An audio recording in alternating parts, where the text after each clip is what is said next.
Welcome back to the essentials of material requirements planning.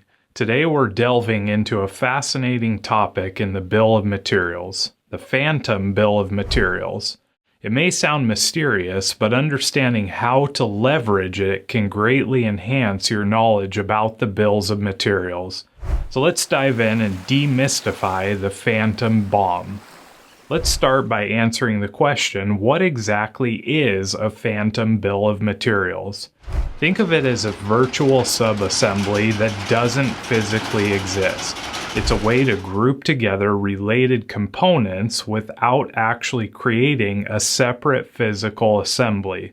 The phantom bill is an item that will be part of the physical build, but will never be inventoried. For this reason, when a phantom is used, typically it is only on temporary items that are not stocked.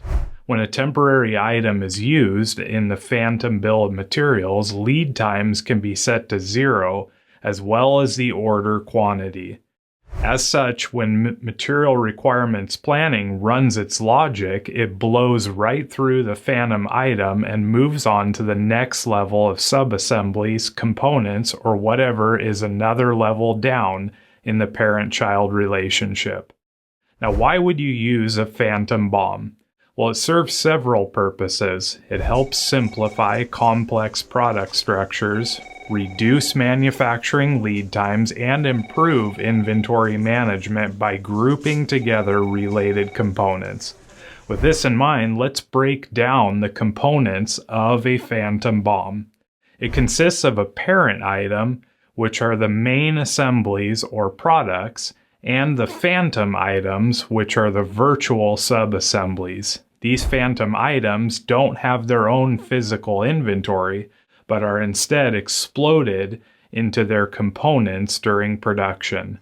Phantom BOMs are commonly used in industries with complex product structures such as automotive, electronics, and aerospace.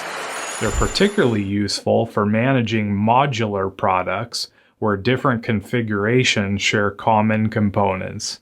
Implementing phantom BOMs requires careful planning and coordination. It is essential to establish clear naming conventions, documentation practices, and validation processes to ensure accuracy and consistency. Like any tool, phantom bill of materials come with their own set of challenges. This may include maintaining synchronization of the parent BOMs, ensuring accurate cost calculations, and managing changes to the product structure. And there you have it, a comprehensive guide to the phantom bill of materials. By understanding its purpose, benefits, and best practices, you can optimize your bill of materials. So next time you encounter a complex product structure, remember the power of the phantom bill of materials. Until next time, happy manufacturing.